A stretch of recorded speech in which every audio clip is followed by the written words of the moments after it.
आओ स्वागत करते हैं उन खास आत्माओं का जिन्हें ब्रह्मांड ने खुद चुना है। जब पूरा शहर एक व्यक्ति के खिलाफ एक समिति बना लेता है तो तुम्हें बेहतर विश्वास करना होगा कि वो व्यक्ति कुछ ऐसा रखता है जिसे नर्क छू नहीं सकता और स्वर्ग छिपाएगा नहीं। इसे डूबने दो, क्योंकि आज हम तुम्हारे बारे में बात कर रहे हैं। हाँ, छोटे पुराने तुम, जिस पर वे हंसे, जिसके बारे में फुसफुसाया, जिसे फंसाया, जिसे अलग थलग किया और जिसे ऐसे देखा जैसे तुम किसी तरह का खतरा हो। तुम बस जीने, ठीक होने, बढ़ने की कोशिश कर रहे थे और उन्होंने तुम्हारी उपस्थिति को एक समस्या में बदल दिया। इसलिए नहीं कि तुम गलत थे, बल्कि इसलिए क्योंकि तुम एक ऐसे तरीके से सही थे जिसे वे हेरफेर नहीं कर सकते थे। यहाँ तुम्हारे लिए एक भयावह तथ्य है। सामाजिक मनोविज्ञान में अध्ययनों से पता चलता है कि समूह सोच एक ऐसी घटना जहां समुदाय असहमति वाले व्यक्तियों को चुप कराने के लिए एकजुट होते हैं, अक्सर एक प्रणाली में सबसे प्रामाणिक, बोधगम्य और नैतिक रूप से जमीनी आवाजों को लक्षित करती है। अनुवाद: शहर इसलिए एकजुट नहीं था क्योंकि तुम बुरे थे, वे इसलिए एकजुट थे क्योंकि तुम आजाद थे। अब मुझे ये बताओ, किस तरह के लोगों को किसी ऐसे व्यक्ति से लड़ने के लिए बैकअप की जरूरत होती है जो वापस भी नहीं लड़ रहा है? देखो, ये सिर्फ छोटे शहर का नाटक नहीं है, ये सामुदायिक थिएटर में लिपटी आध्यात्मिक रणनीति है। उन्होंने सिर्फ तुम्हें नापसंद नहीं किया, उन्होंने तुम्हारे खिलाफ ऐसे सक्रिय हो गए जैसे तुम उनके कार्यक्रम में एक गड़बड़ हो। और उन्होंने अपनी सारी तोड़-फोड़, बदनामी और गुप्त ग्रुप चैट के बाद क्या खोजा? तुम अभी भी यहाँ हो, अभी भी बढ़ रहे हो और अभी भी बेपरवाह हो। स्पॉइलर अलर्ट: जब उन्हें एहसास हुआ कि वे तुम्हें रोक नहीं सकते तो वे नींद खोने लगे, ये पता लगाने की कोशिश करते हुए कि क्यों। और अब वे कहते हैं, मुझे नहीं पता कि उनके बारे में क्या है। ओह, लेकिन तुम जानते हो, तुम हमेशा से जानते थे। तो चलो इसे सब तोड़ते हैं। क्यों पूरा शहर एक साथ आया जैसे ये एक पड़ोस का पंथ हो? वे अभी भी बुरी तरह से कैसे विफल रहे? और क्यों तुम कभी भी उनकी कहानी में खलनायक नहीं थे, बस वो आईना थे जिसका वे सामना नहीं कर सकते थे? कमर कस लो, ये कुछ अपवित्र गठबंधनों को जमीन पर जलाने वाला है। नंबर 1, उन्हें एक पूरे गांव की जरूरत थी उसे तोड़ने की कोशिश करने के लिए जिसे भगवान ने अकेले बनाया था। उन्हें एक पूरे गांव की जरूरत थी उसे तोड़ने की कोशिश करने के लिए जिसे भगवान ने अकेले बनाया था। ये वो हिस्सा है जिसे वे कभी स्वीकार नहीं करेंगे। तुम सिर्फ एक नफरत करने वाले, एक गपशप करने वाले या एक तोड़फोड़ करने वाले से नहीं निपट रहे थे, तुम एक पूर्ण विकसित सामूहिक से निपट रहे थे। जो लोग सामान्य रूप से एक दूसरे को पसंद भी नहीं करते थे, वे सिर्फ तुम्हें नीचे गिराने के लिए एक साथ हो गए। और ऐसा इसलिए नहीं है क्योंकि तुम कुछ भी गलत कर रहे थे, ऐसा इसलिए है क्योंकि तुम्हारी उपस्थिति ने वो सब कुछ उजागर कर दिया जिसे वे छिपाने की कोशिश कर रहे थे। तुमने ध्यान नहीं मांगा, तुम कुछ भी साबित करने की कोशिश करते हुए नहीं घूमे, लेकिन तुम्हारी शांति, तुम्हारी रोशनी, तुम्हारी ताकत के बारे में कुछ ने उन लोगों में असुरक्षा को ट्रिगर कर दिया जो अपनी पूरी जिंदगी इसका दिखावा कर रहे थे। तो आत्मचिंतन करने के बजाय उन्होंने एक भीड़ बना ली। उन्होंने बंद दरवाजों के पीछे फुसफुसाया, सार्वजनिक रूप से सूक्ष्म कटाक्ष किए और सिर्फ ये देखने के लिए स्थितियां बनाई कि तुम कैसे प्रतिक्रिया करोगे। उन्होंने सोचा कि अगर वे तुम्हें अभिभूत कर सकते हैं, तुम पर दबाव डाल सकते हैं और तुम्हें अलग थलग कर सकते हैं, तो शायद तुम झुक जाओगे, शायद तुम आत्मविनाश कर लोगे, शायद तुम अंततः उन्हें कुछ बेहतर महसूस करने के लिए दोगे। लेकिन तुम नहीं किया। तभी वे घबरा गए क्योंकि पूरे शहर ने तुम्हें उस आग से गुजरते हुए देखा जो उन्होंने तुम्हारे लिए जलाई थी, और तुम धुएं की तरह गंध नहीं करते थे। तुमने ताली नहीं बजाई, तुमने उनके अनुमोदन के लिए भीख नहीं मांगी, तुम बस चलते रहे। और इसने उन्हें किसी भी चीज से ज्यादा क्रोधित कर दिया क्योंकि इसने उस बात की पुष्टि की जिससे वे हमेशा से डरते थे, कि तुम अलग तरह से बने थे, कि तुम्हारे जीवन पर हाथ उनका नियंत्रण करने के लिए नहीं था। उन्होंने उसे कम आंका जो एकांत ने तुम्हें सिखाया था। वे भूल गए कि जब वे तुम्हारे खिलाफ सहयोगियों को इकट्ठा करने की कोशिश में व्यस्त थे तो भगवान ने तुम्हें पहले ही अलगाव में प्रशिक्षित कर दिया था।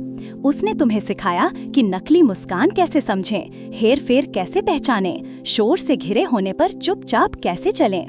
तुम्हें बैकअप की जरूरत नहीं थी, तुम्हें जोरदार होने की जरूरत नहीं थी। तुम्हारी सुरक्षा एक और आयाम से आई।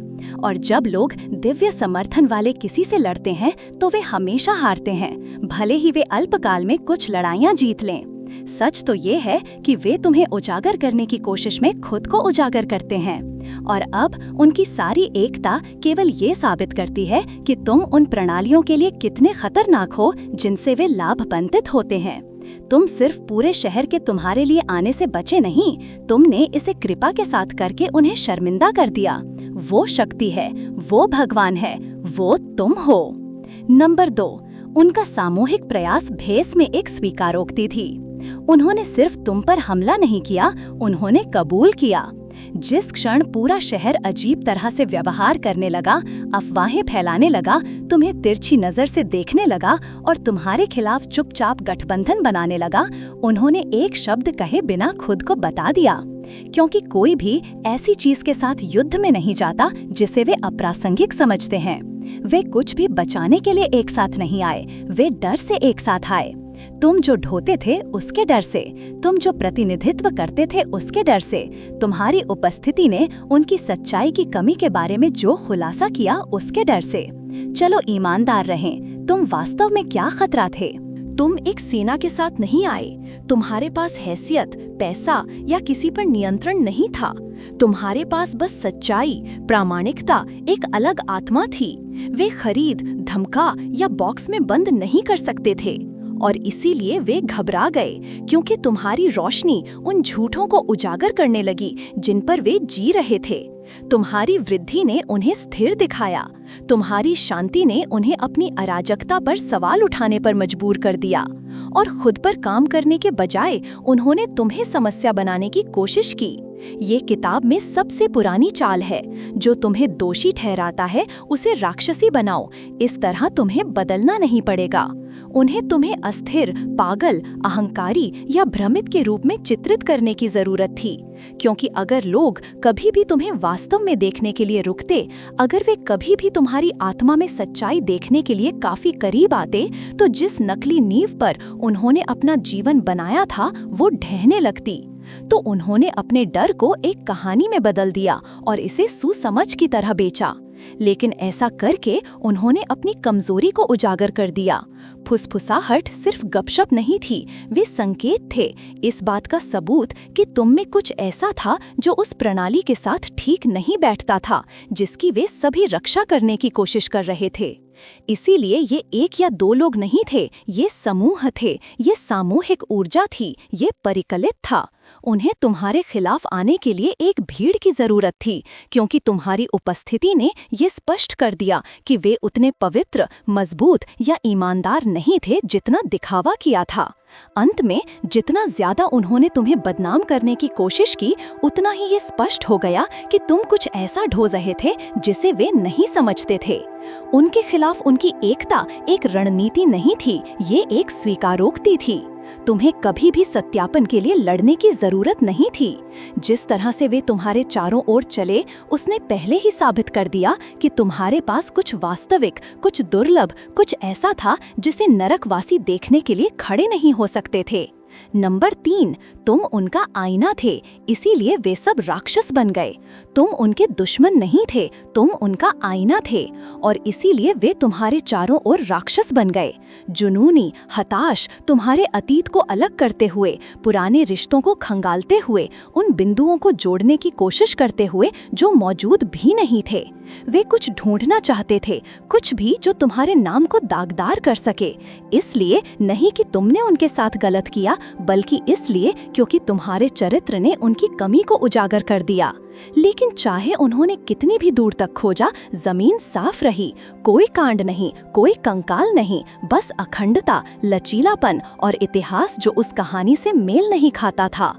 तभी घबराहट शुरू हुई, क्योंकि जितना ज्यादा उन्होंने तुम्हारी खामियों को खोदने की कोशिश की, उतना ही ज्यादा वे अपनी खुद की उजागर करने लगे। तुम्हें बर्बाद करने के उनके जुनून में वे उस गड़बड़ में सिर के बल भागे जिसे वे वर्षों से दफना रहे थे। जिन चीजों को उन्होंने सोचा था कि मर चुकी हैं, वो फिर से जीवित होने लगीं। राज सतह पर आने लगे।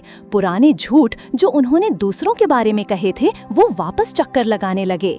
उनकी अपनी विषाक्तता उनकी छवि के माध्यम से लीक होने लगी। और ठीक वैसे ही तुम्हें बदनाम करने की उनकी योजना एक आईना बन गई, जो हर उस चीज को दर्शाती थी जिसे उन्होंने छिपाने की कोशिश की थी। ये कभी भी तुम्हारी सच्चाई के बारे में नहीं था, ये देखे जाने के उनके डर के बारे में था। उन्हें तुम्हारी जरूरत थी कि तुम गंदे हो ताकि वे अपनी नफरत को सही ठहरा सकें। उन्हें तुम्हारी जरूरत थी कि तुम गिरो ताकि वे एक जैसा रहने के बारे में बेहतर महसूस कर सकें। लेकिन जब उनके प्रयास खाली निकले तो उनके पास कोई निशाना नहीं था, उनके पास एक स्पॉटलाइट थी। और उस स्पॉटलाइट ने उस सड़ांत को उजागर कर दिया जिसे उन्होंने करिश्मे से ढका था, उस हेरफेर को जिसे उन्होंने आकर्षण से नकाबपोश किया था, और उस ईर्ष्या को जिसे उन्होंने नकली चिंता में लपेटा था। जिसे उन्होंने फैसले का दिन कहा, वो वास्तव में गति में न्याय था। ये सजा नहीं थी, ये प्रतिबिंब था। उन्हें इस वास्तविकता के साथ बैठने के लिए मजबूर किया गया कि उन्होंने अपना कचरा किसी ऐसे व्यक्ति पर प्रक्षेपित किया जो इसका हकदार नहीं था। और अब तुम्हारे सवाल किए जाने के बजाय वे हैं। बातचीत पलट गई है। लोग विसंगतियों को नोटिस करना शुरू कर रहे हैं। वही लोग जिन्होंने तुम पर आरोप लगाया अब खुद का बचाव कर रहे हैं। वही लोग जिन्होंने उंगलियां उठाई अब सवालों से बच रहे हैं। वे तुम्हारे बारे में बात करने के लिए तुम में कुछ टूटा हुआ ढूंढना चाहते थे, लेकिन इसके बजाय उन्होंने अपने अंदर सब कुछ टूटा हुआ उजागर कर दिया। यही सच्चाई में चलने वाले किसी को उजागर करने की कोशिश करने का खतरा है। तुम अपने ही झूठ को उजागर कर देते हो, और अब जो एकमात्र गंदगी सामने आई वो उनकी थी। नंबर 11, तुमने सिर्फ सहन नहीं किया, तुमने अपने आत्मा के बीच में विकसित किया।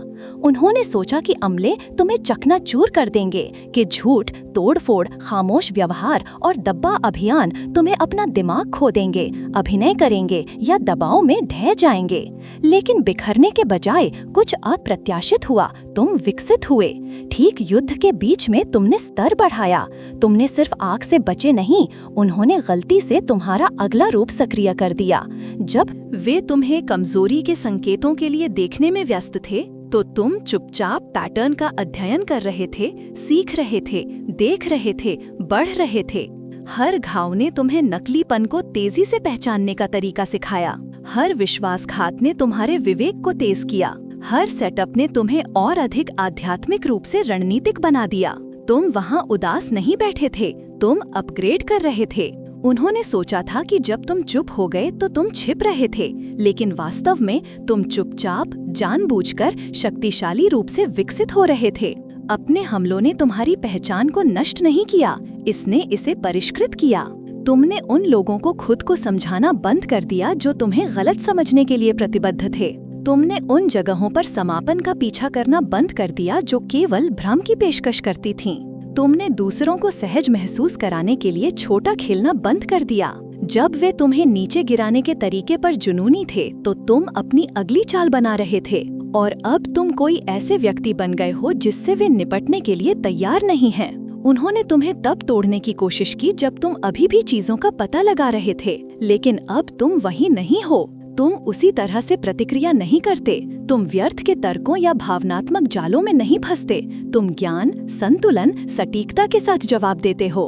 उन्होंने सोचा था कि वे तुम्हें थका रहे हैं, लेकिन वास्तव में वे खुद को उजागर कर रहे थे और तुम्हें वो सारी जानकारी दे रहे थे जिसकी तुम्हें बिना शोर किए जीतने के लिए जरूरत थी। जो बात वे नहीं देख पाए वो ये थी कि उनके दबाव ने तुम्हें बेहतर बना दिया। उनकी नफरत तुम्हारा होमवर्क बन गई, और जो उन्होंने तुम्हारा अंत होने का मतलब था वो तुम्हारी जागृति बन गया।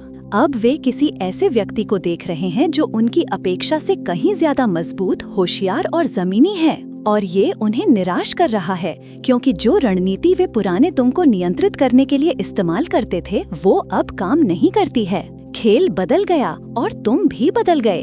तुमने सिर्फ सहन नहीं किया, तुम विकसित हुए। और जो संस्करण अब खड़ा है वो संस्करण है जो झिझकता नहीं है, झुकता नहीं है, और जो तुम्हारे बुलावे से नीचे है उसका मनोरंजन नहीं करता।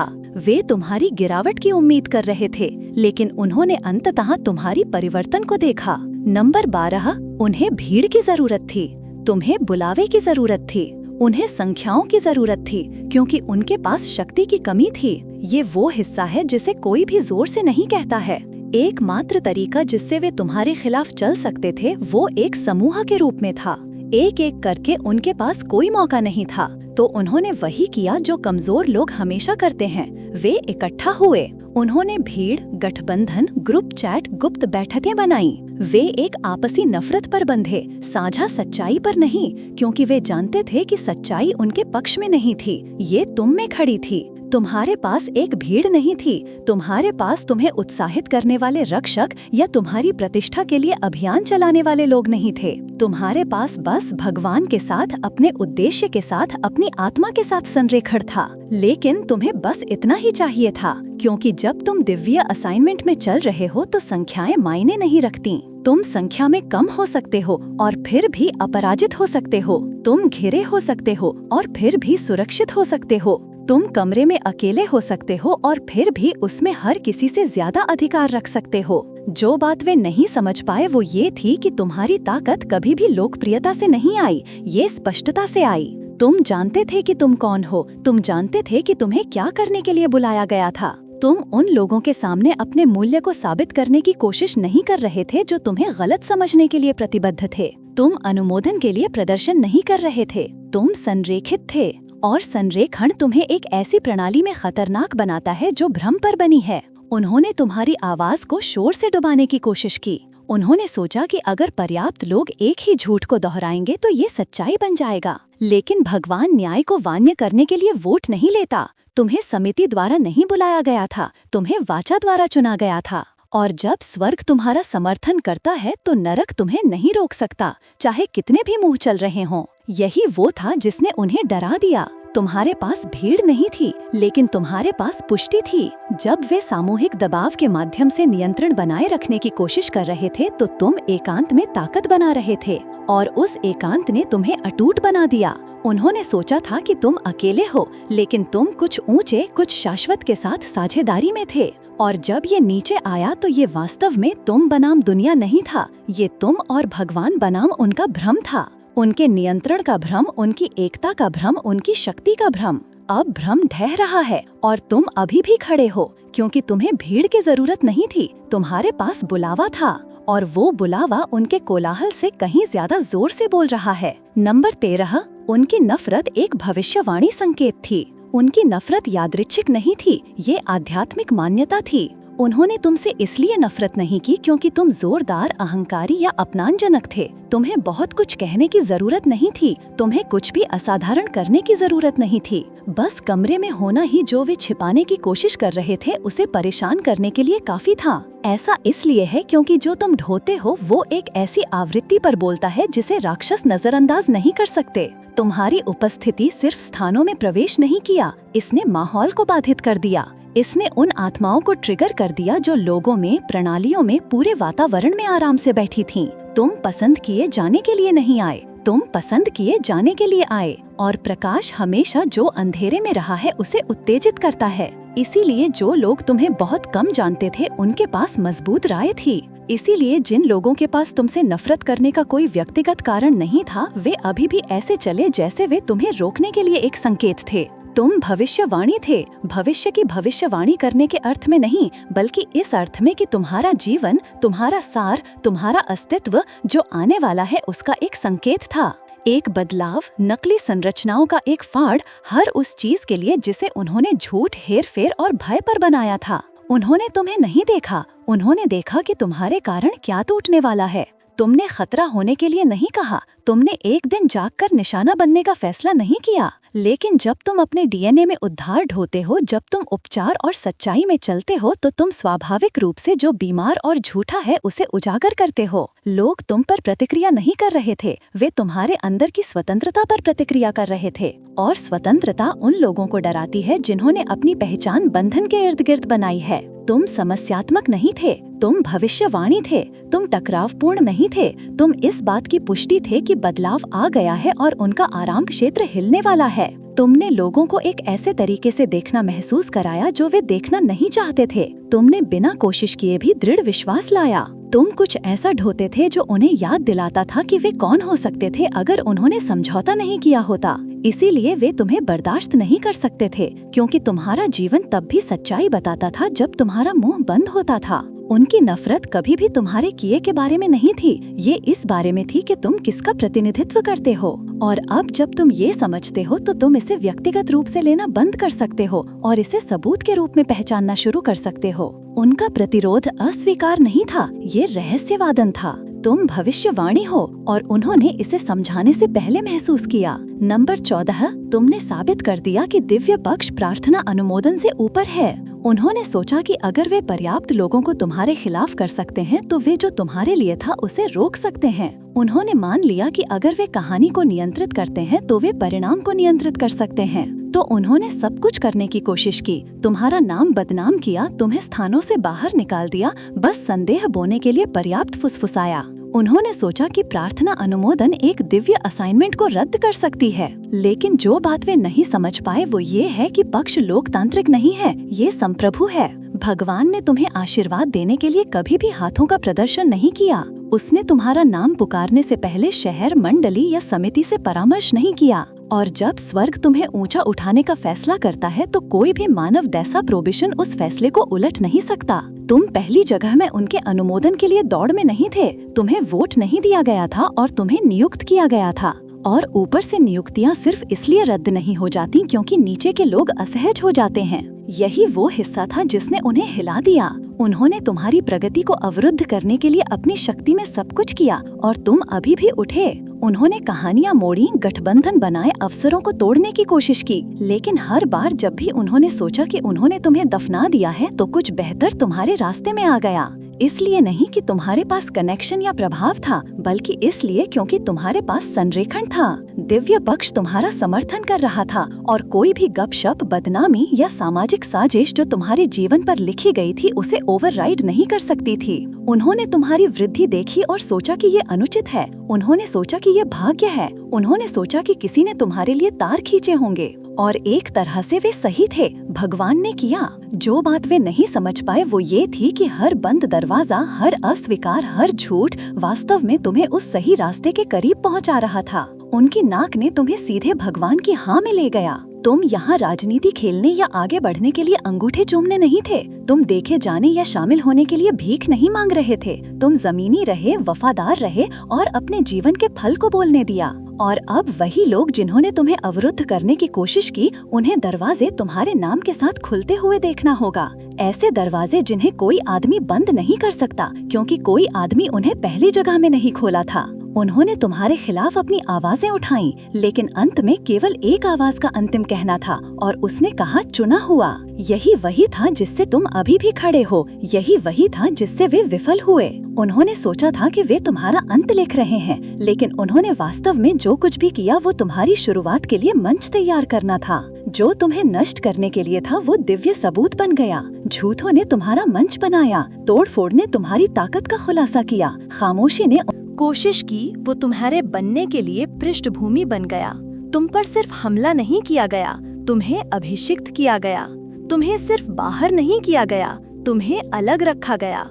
तुम सिर्फ बचे नहीं, तुमने उसी प्रणाली को पार कर लिया जिसने तुम्हें सिकोड़ने की कोशिश की थी। उन्हें नियंत्रण बनाने के लिए एक भीड़ की जरूरत थी।